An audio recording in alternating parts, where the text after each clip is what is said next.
Assalamualaikum warahmatullahi wabarakatuh.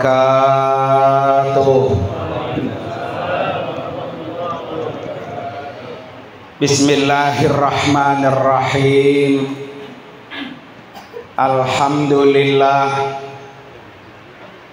Alhamdulillahilladzi khalaqal mauta wal hayata liyabluwakum ayyukum ahsanu amala. Asyhadu an la ilaha illallah wahdahu la syarikalah wa asyhadu anna sayyidana wa nabiyyana Muhammadan abduhu wa rasuluhu la nabiyya wa la rasula ba'dah. Allahumma fasalli wa sallim wa barik ala sayyidina Muhammadin wa ala alihi wa ashabihi ajma'in, amma ba'du. Qala rabbi shrah li sadri wa yassir li amri wahlul 'uqdatam min lisani yafqahu qawli waj'al li waziran min ahli subhanaka la ilma lana illa ma 'allamtana innaka antal alimul hakim. Sadaqallahul azim. Hadratil mukarramin, para alim ulama, para asatidah, para guru-guru, para orang tua, wabil khusus yang sama-sama kita hormati dan kita doakan keluarga besar almarhum Bapak Nasim bin Amit. Dalam hal ini yaitu Bapak Sawi beserta para anak mantu-mantunya. Kita doakan almarhum Bapak Nasim bin Amit, Allah ampuni dosa-dosanya, Allah angkat derajatnya, dan Allah tempatkan kuburnya radhah min riyadil jannah. Amin ya rabbal alamin. Yang juga sama-sama kita hormati orang tua kita, guru kita Al-Mukarram Bapak Ustaz Haji Abdul Aziz Hussein. Kita doakan biar sehat, panjang umur. Guru kita Al-Mukarram Bapak Ustaz Dr. Andes Haji Hamidi Mahmud MPD.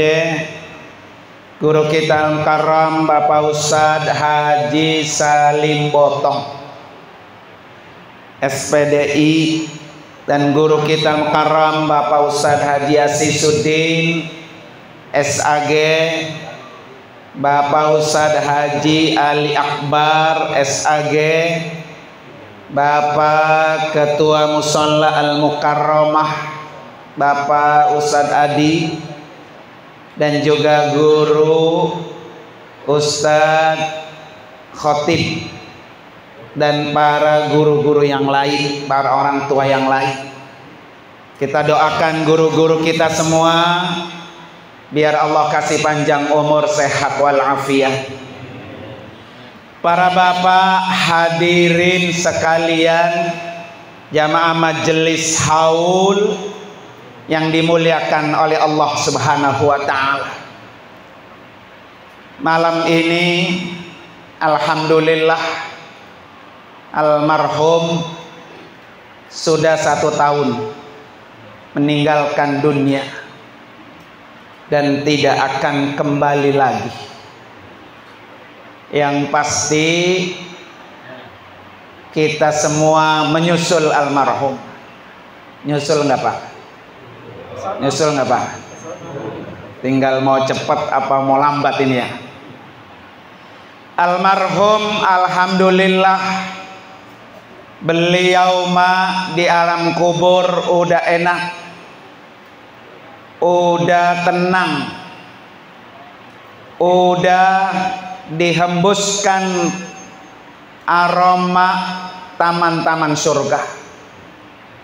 Pulang umroh payah, belum sempet bikin dosa lagi, baru dihapus-hapusin dosanya, sudah pulang menghadap Allah.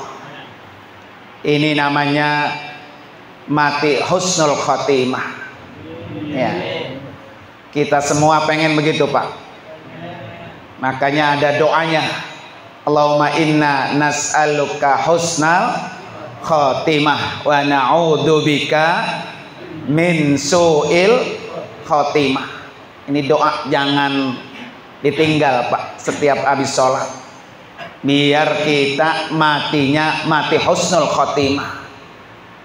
Biarin dulu mah masih muda, banyak dosa, sering melakukan maksiat ya, pernah nyolong, pernah nipu orang Pak ya.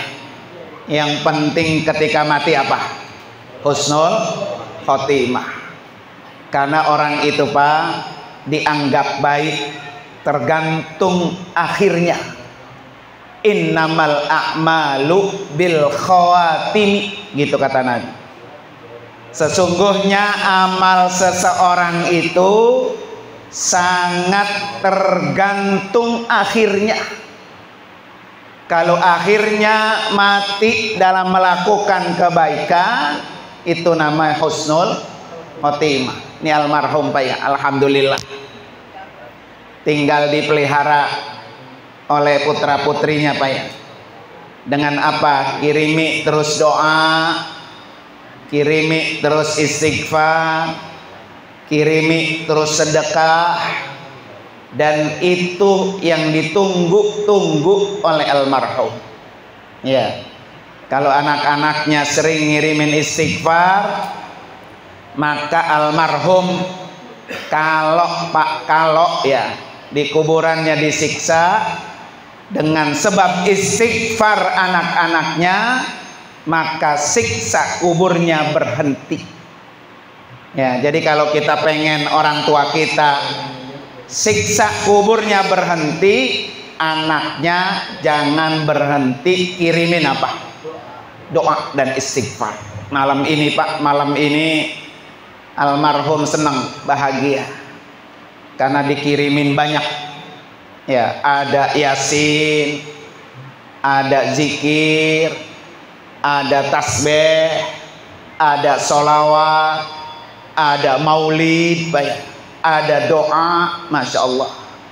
Ini yang membuat almarhum siksa kuburnya berhenti, habis karena kita kirim.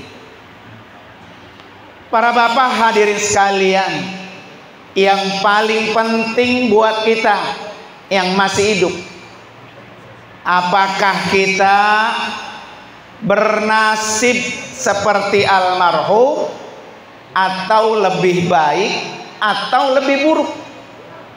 Ya, tergantung nih.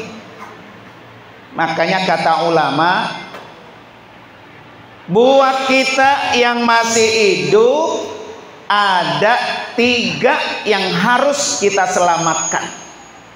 Ya, ada berapa Pak? 3 yang harus kita selamatkan. Yang pertama, salamatul jismi. Kita harus menyelamatkan jasmani kita. Ya, kalau jasmaninya selamat, maka ibadahnya jadi selamat. Dengan apa menyelamatkan jasmani? Qillatut ta'am, sedikit makan. Tuh Pak, kalau pengen selamat jasmani, sedikit apa? Makan. Ini kita makan sehari berapa kali? Ya, 3 kali yang wajib, ditambah sama yang mindo. Ya, ditambah lagi pulang haul nenteng apa? Makan lagi Pak ya. Jadi Jadi kalau pengen selamat jasmaninya, kata ulama apa? Qillatut ta'am, sedikit makan. Makan itu boleh, minum itu boleh. Kata Allah, kulu washrabu, gitu. Makanlah kamu, minumlah kamu. Tapi kata Allah, wala tusrifu, jangan berlebihan. Innallaha la yuhibbul musrifin. Karena kalau udah berlebihan, Pak, bukan hanya Allah tidak suka dengan itu, tetapi akan timbul penyakit yang baru. Ya, Bapak makan nasi kebanyakan timbul apa? Gula. Ya. Orang sekarang sensitif, Pak. Bukan yang tua-tua doang. Anak-anak sekarang udah banyak yang kena gula. Ya, kena gula, termasuk makanan yang ada pengawetnya, Pak. Pengawetnya itu berbahaya. Tempo hari saya pernah cerita tuh di taklim saya. Saya punya teman, sekarang dia sedang kena penyakit. Pertama, kupingnya sebelah nggak dengar, budek ya. Matanya sebelah nggak awas. Kemudian sebelah, Pak, ya masih muda, seusia saya. Kemudian makan apa aja nggak ada rasa. Ketika diperiksa, Pak, ternyata tumor di tenggorokan. Dan ini nggak bisa dioperasi. Harus diapain tuh? Harus dikemo.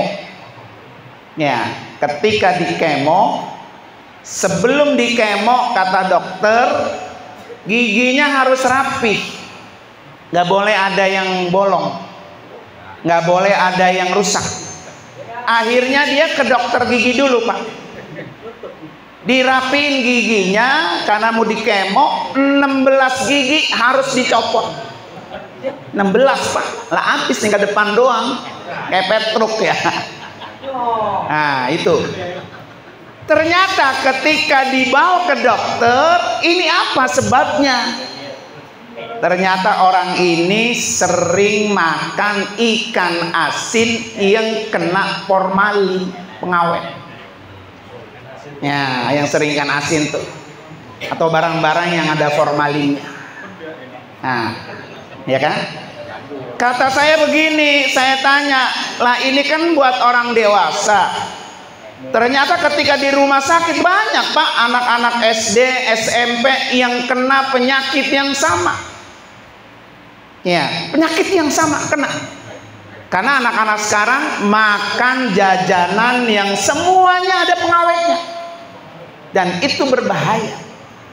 Kadang kita kurang kontrol tuh, Pak, kalau anak jajan di mana? Di sekolah ya, terutama di MI, di SD tuh ya, yang makan sembarangan. Jangankan apa yang makan ada pengawetnya, Pak. Ya, tempo hari ini bininya guru Haril, Pak ya, kan ngajar bareng nih sama guru Hamidi. 2 minggu, Pak, di depan sekolahnya kan jual teh yang 3.000 tuh, sama yang 5.000. Kan enak banget itu, Pak, kalau panas-panas ya. 2 minggu, Pak, berturut-turut tiap hari karena panas, enak tuh minum teh yang di pinggir jalan tuh yang 3.000. 2 minggu langsung gulanya 400. Sampai stres, bingung, sakit, sampai hari gini belum begitu pulih. Tuh, kan orang jual teh itu nggak ngelihat sehat apa agak sehat. Pokoknya gue mah laku, gue dapat duit gitu ya. Gulanya dari apa? Nggak tahu. Nah, itu kadang-kadang anak kita kurang terkontrol. Ya. Jadi kalau pengen selamat jasmani kita, maka qillatul ta'am, sedikit makan. Ini ada kisah, Pak. Seorang dokter dari Palestina. Dokter ini, Pak, mau buka praktek, mau buka klinik praktek di Madinah. Dokter ini nemuin Rasul. Ya Rasulullah, izinkan saya mau buka klinik praktek di kota Madinah. Diizinin nama Nabi. Ya. 1 bulan Pak buka klinik, nggak ada satupun yang berobat. Dokter bingung. Masa ini orang sekota Madinah nggak ada yang berobat? Padahal di Palestina ini dokter terkenal Pak, masyhur. Di Madinah nggak ada yang berobat. Karena sebulan nggak ada yang berobat Pak. Dia jalan ke kampung-kampung.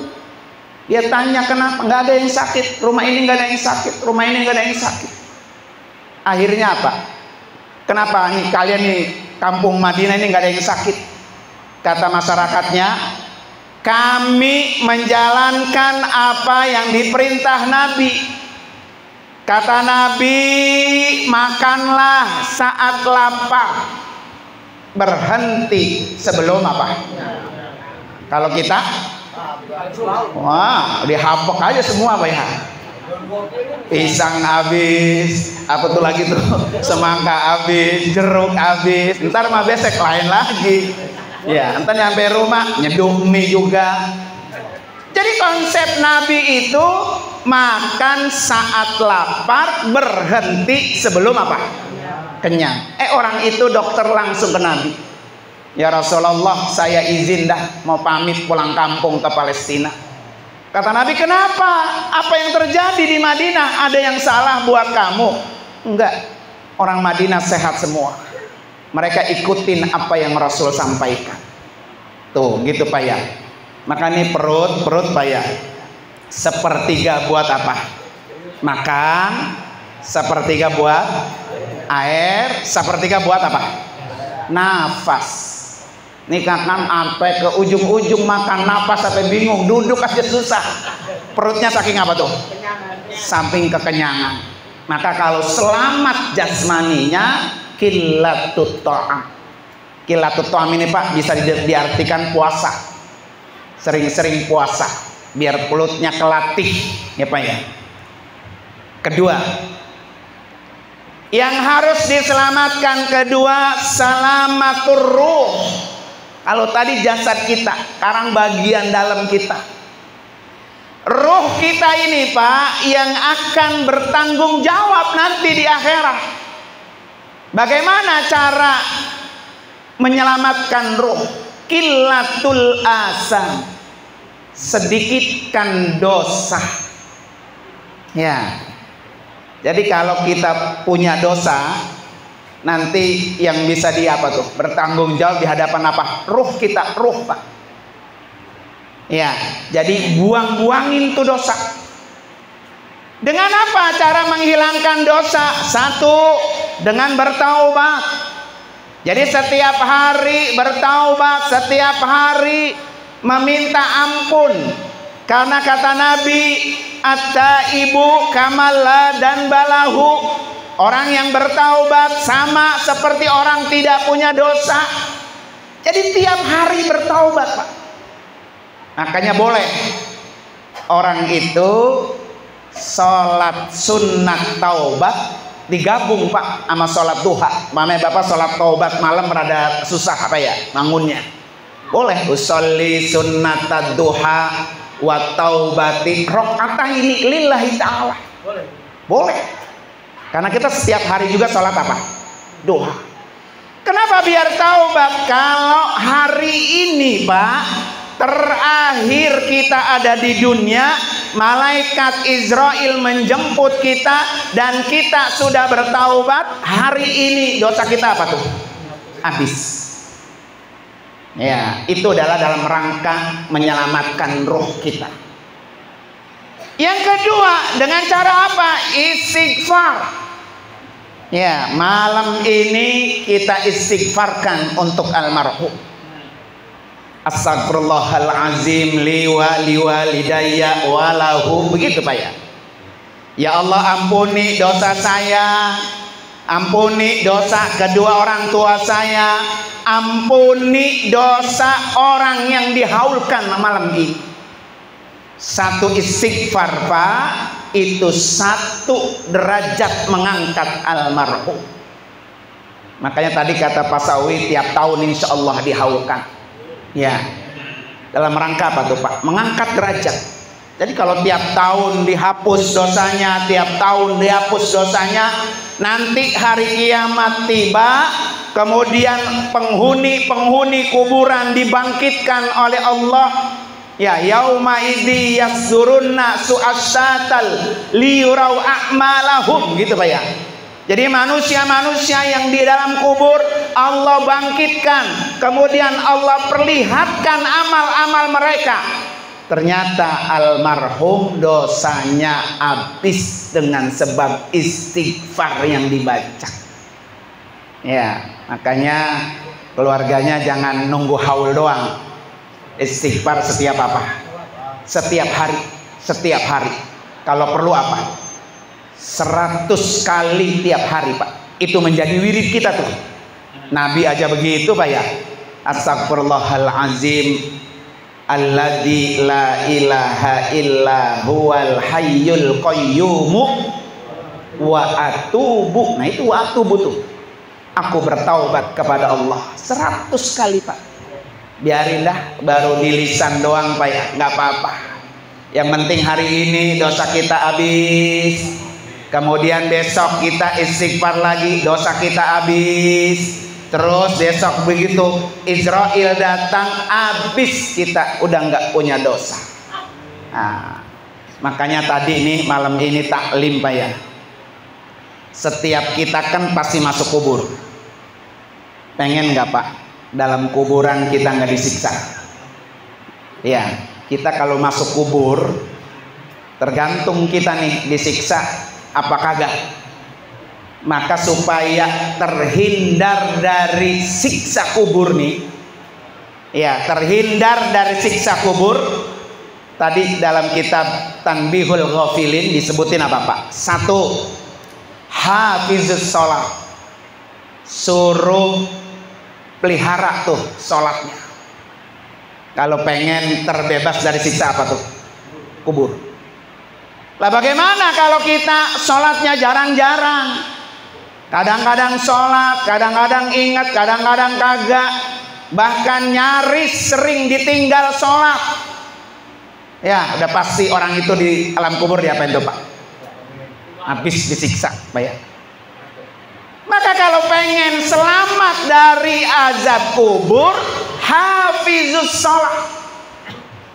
Karena sholat yang kita lakukan Pak, kata Nabi apa?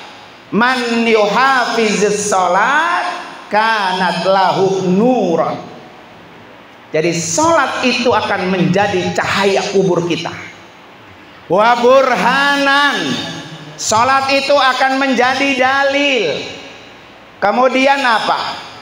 Pada hari kiamat, sholat yang dilakukan dia akan bisa menenangkan orang itu.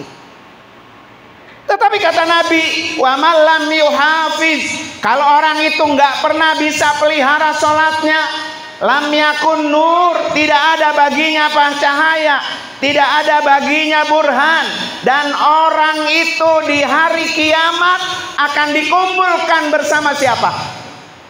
Fir'aun, Haman, Harun. Ya, Fir'aun, Bapak kenal kan Fir'aun? Orang yang tukang ninggalin sholat dikumpulkan di neraka bareng sama siapa? Fir'aun. Ya, Fir'aun tuh yang kagak sholat tuh. Ya, makanya dulu Buya bilang apa Buya? Kalau ada anak disuruh sholat rasanya susah, dia lagi tidur, sholatin aja, sholatin, begitu kata Buya. Ya kalau ada anak, ini hati-hati Pak, kita sebagai orang tua, kalau ampe ada anak kita yang tidak sholat, kita keberon-beron, ke bawah-bawah. Kalau udah kita omelin mak, terserah dia, tanggung jawab sama Allah. Tapi kalau bapaknya, emaknya, anaknya nggak sholat, diem baik. Nah ini keberon-beron bapaknya entah. Di kuburannya diapain tuh? Disiksa oleh Allah Subhanahu wa Ta'ala. Makanya kata Nabi dalam riwayat lain apa? As-salatu umududdin. Salat itu tiang agama. Kalau ada orang muslim yang tidak sholat, dia sudah menyendengkan agamanya. Boro-boro agamanya ini ya'lu wala yu'la alaih. Orang penganutnya aja kagak pernah sholat. Ya Pak ya. Bahkan dalam riwayat lain dikatakan apa? La salata liman la dina lahu. Nah, ini lebih sadid lagi Pak. Orang yang tidak sholat sama seperti orang yang tidak beragama. Hati-hati. Ya. Jadi sholat itu yang akan menyebabkan kita tidak terkena siksa apa? Kubur. Yang kedua, orang supaya tidak terkena siksa kubur, sedekah. Malam ini Pak, itu yang dimakan semua sedekah. Makanya kalau bisa nih Pak Sawi ya, cari sedekah yang pahalanya terus mengalir. Cari apa? Wakaf, bangun masjid, majelis taklim Pak ya. Beliin sumur apa tuh? Satelit ya. Ini musola mana nih yang kagak ada airnya, nggak kuar-kuar? Beliin satelit, niatin ini wakaf buat almarhum Engkong Nasim. Nah itu pahalanya mengalir. Ciri-ciri orang mati husnul khotimah kalau dia punya pahala yang mengalir. Nah ini sedekah juga malam ini Pak. Makanya kita kalau haul itu di samping ada bacaannya, ada konsumsinya. Ada konsumsi yang dimakan, ada konsumsi yang dibawa pulang. Itu dalam rangka sedekah. Sedekah itu yang akan membuat kuburan almarhum menjadi apa? Terang. Iya, almarhum tenang. Ketiga, surah apa Pak? Tasbih. Baca tasbih itu Pak, itu menyebabkan siksa kubur apa? Habis, nggak ada. Makanya bapak-bapak ibu sekalian ya, ya suruh ngasok kali Pak ya. Berapa menit sih? Ya. Jadi tasbih itu Pak, ya tasbih itu bisa jadi amalan Pak. Jadi bapak-bapak sebelum tidur baca tasbih minimal 10 kali. Subhanallah walhamdulillah wala ilaha illallah wallahu akbar. Lanjutin la haula wala quwata illa billahil aliyyil azim. Jadi dalam kitab Tanbihul Ghafilin itu menyebabkan siksa kubur habis. Jadi kalau itu diwiridin Pak, bukan hanya menghilangkan siksa kubur. Nanti kan pas hari kiamat dihisab semuanya, ditimbang kita. Ketika kita ditimbang, lebih berat dosanya apa lebih berat pahalanya? Kalau ternyata lebih berat dosanya Pak, ternyata kita punya amalan tasbih. Tasbih itu diambil, ditaruh di atas timbangan. Dia akan memberatkan kebaikan. Ya, makanya Bapak dari sini, dari rumah ke sini baca apa? Subhanallah walhamdulillah wala ilaha illallah wallahu akbar. Itu jadi wirid tuh, wiridin Pak ya. Maka itu akan meringankan kita di mana? Alam kubur. Yang keempat, baca Quran. Makanya orang haul itu dibacain Quran. Tadi Guru Salim negor saya, nih Pak Sawi kurang nih kata kurang. Haul itu rangkaiannya Pak ya, ada Yasin, ada tahtim Quran.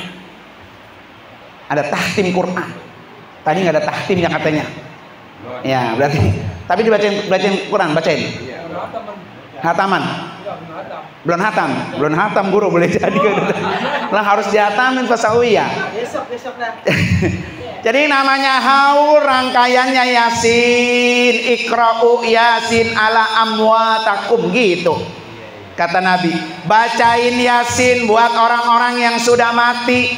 Mau Yasin di majelis haul, mau Yasin setiap hari dari rumah, bacain sampai maka orang haul kudu baca Yasin. Yang kedua, baca tahtim. Bacain Quran tuh, satu Quran full. Ya, dulu Pak, kalau zaman makan Nur Ali ya, marah ya. Haul nggak ada apa tuh, nggak ada tahtimnya. Jadi kalau haul itu harus ada tahtim Quran.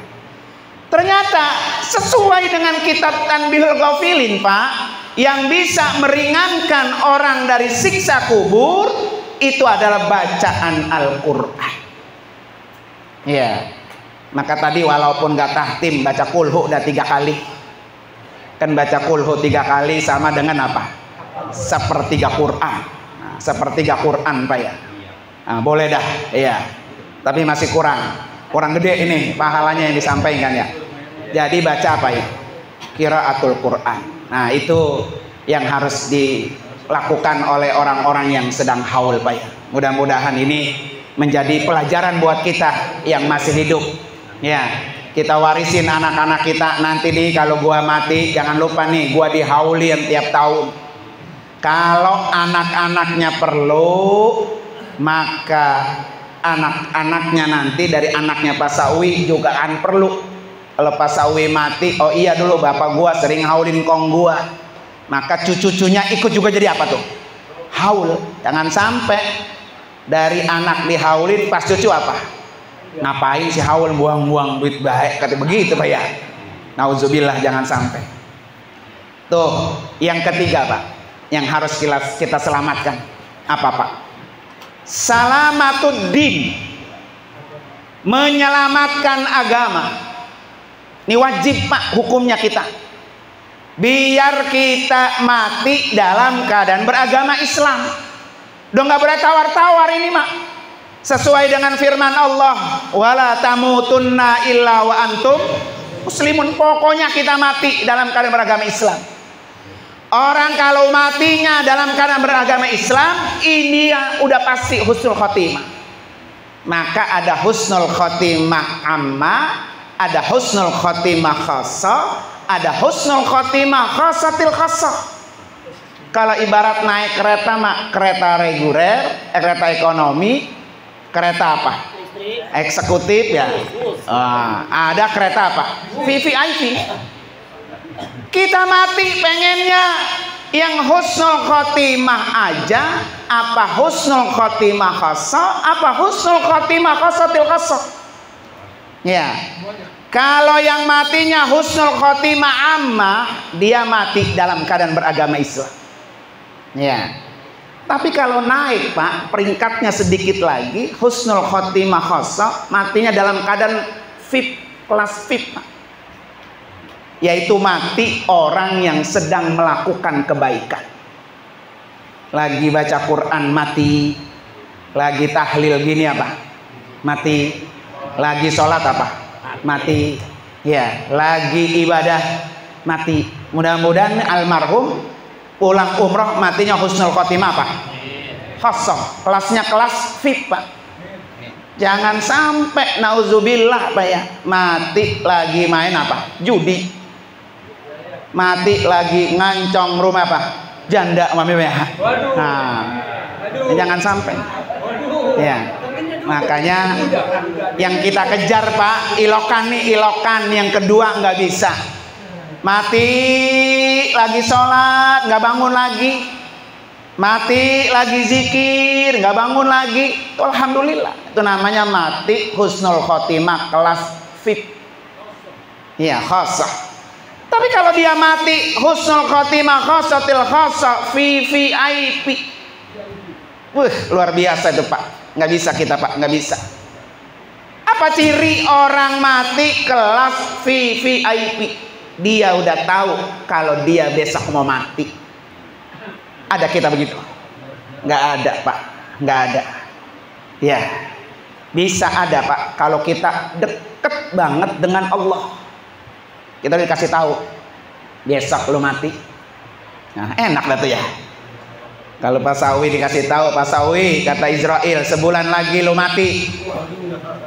Kira-kira Pak Sawi masih ngantor kekeluaran kagak tuh? Agak udah tiap hari megang apa tuh? Megang Yasin, megang tasbih, pegang doang tasbih sama Yasin Pak ya. Itu namanya mati VVIP. Paling kagak Pak, paling kagak.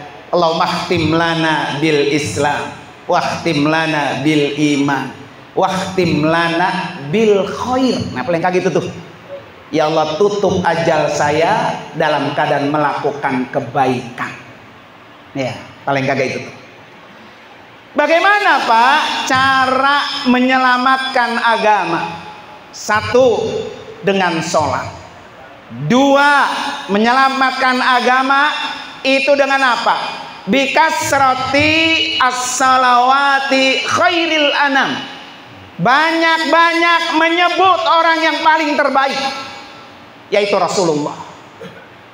Jadi kalau kita pengen selamat agama kita, sering-sering sebut nama Nabi.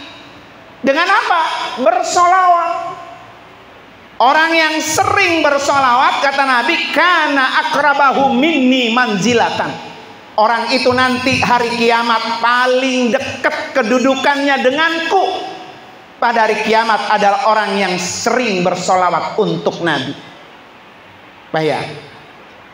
Kalau kita pengen di kuburannya Pak terang menderang, maka sering-sering sebut tuh nama Rasulullah. Kemarin waktu saya nikah hari di rumah Pak Mahdori, saya ceritain Pak. Ada seorang pemuda, dia tukang kuli panggul di pasar, tapi bukan ahli ibadah. Setiap hari ini tukang kuli panggul sambil kerja, sambil nyari duit, mulutnya sambil bersolawat. Allahumma sholli ala Sayyidina Muhammad wa ala ali Sayyidina Muhammad tiap hari Pak. Hasil kulinya Pak dibagi 3. 1 buat dia celengin, 2 buat dia beli makanan, 3 buat dia beli baju baru. Hasil celengannya Pak, setiap tanggal 1 Rabiul Awal ditebok. Ya, pas tanggal 1 Rabiul Awal lebih ditingkatkan lagi Pak sholawatnya kepada Nabi. Malam 12 Rabiul Awal dibeliin makanan celengan tadi, kemudian beli baju baru, dia pakai. Dia undang orang, tetangganya, saudara-saudaranya datang bersama-sama merayakan Maulid Nabi, menyambut kedatangan Nabi, makan makanannya dari dia, dia bersolawat, dan itu dilakukan setiap tahun. Setiap tahun. Beda dengan kita Pak ya. Kalau diajak Maulid, bol kuning buntut apa? Gasir Pak ya. Makanya kenapa tuh pakai Nur Ali tuh Pak? Ya kan, kalau maulid itu suruh pada ngidang tuh, suruh pada ngidang. Ini dari kisah ini Pak. Ini kisah ini Pak diambil dari kitab I'anatul Talibin, kitab fikih. Pak ya. Kemudian nggak lama pemuda itu meninggal dunia. Temennya yang biasa sama dia ngimpi ketemu dia. Kata dia, apa yang lo rasain di alam kubur? Pas di kuburan Pak, masuk ke liang lahat gelap. Ternyata setelah dikuburin, ada dari pojokan kuburannya cahaya keluar. Cahaya itu semakin besar, semakin menerangi, semakin terang itu Pak kuburan dia. Keluar dari cahaya itu sosok satu orang. Kata dia begini, paling juga yang keluar Munkar dan Nakir. Ya, tapi kok yang keluar atu? Kan Munkar dan Nakir 2, ya kan Pak ya. Kemudian orang itu semakin mendekat kepadanya Pak.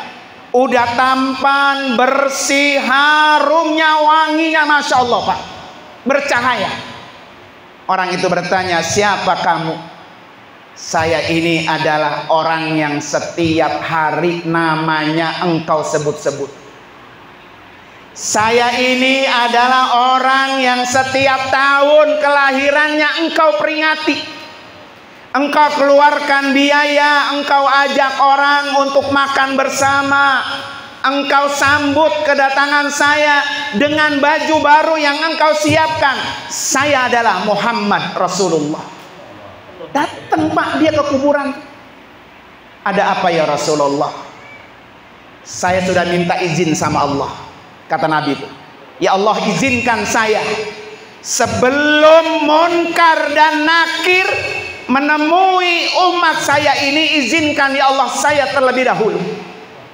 Jadi sebelum ditanya sama Munkar dan Nakir Pak, Nabi Muhammad lebih dulu datang menemui orang yang sering bersolawat. Kata Nabi begini, ya pulang, kalau entar munkar dan nakir datang, kemudian engkau tidak bisa menjawab pertanyaannya, saya bantu. Tuh Pak, jadi kalau pengen gampang jawab pertanyaan munkar dan nakir, jangan tinggalin Nabi. Caranya dengan apa? Banyak-banyak sebut namanya. Cara yang kedua dengan apa? Jangan tinggalkan sunnah-sunnahnya. Sunnah Nabi kan banyak Pak. Ada yang berat, ada yang ringan Pak. Yang berat makanya kita nggak kuat. Apa Pak? Sholat malam tiap malam kaki apa bengkak. Kuat tuh kita? Nggak kuat. Infak Pak, sedekah. Semua harta yang kita punya disedekain, kuat nggak? Nggak kuat. Makanya Nabi itu disebut ajwadan nas, manusia yang paling dermawan yaitu Rasulullah. Kenapa Pak? Tidak ada punya harta simpanan. Hari ini punya rezeki, ada orang minta dikasih semua. Beda dengan kita. Siapa di sini yang paling dermawan? Pasti di rumahnya masih ada ATM, masih ada mobil, masih ada beras, masih ada lauk di kulkas. Tapi Nabi nggak ada. Itu yang berat. Kayak berat kita nggak kuat. Yang ringan-ringan aja. Apa yang ringan Pak? Senyum. Senyum sama orang itu pekerjaan ringan. Tapi senyum akan menjadi berat kalau orang itu punya masalah dengan orang itu. Betul nggak Pak? Ini lagi duduk begini nih. Dia datang lagi, gue gedeng banget dia datang ya. Gitu ya. Nanya kagak, negor kagak, salaman kagak. Itu berat Pak, berat. Makanya Nabi hatinya itu terbuat dari cahaya. Orang yang bercahaya enggak pernah punya masalah dengan orang lain. Orang yang bercahaya enggak pernah gedeg dengan orang lain. Orang yang bercahaya enggak pernah dengki, hasud Pak. Hasud itu Masya Allah Pak, bahaya. Kalau kita nih punya hati hasud, dengki sama orang Pak, itu bahaya. Bahayanya apa kata Nabi? Orang yang punya penyakit hasud seperti kayu bakar yang dibakar habis Pak.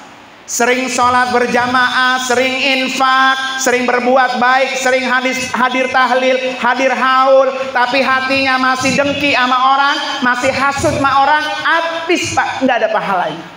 Bahaya tuh. Nah, habis. Ya, kalau orang punya penyakit apa? Hasad. Makanya ada doanya dalam Al-Quran. Wa min syarri hasidin idza hasad. Nah, ya itu Allah tegaskan banget.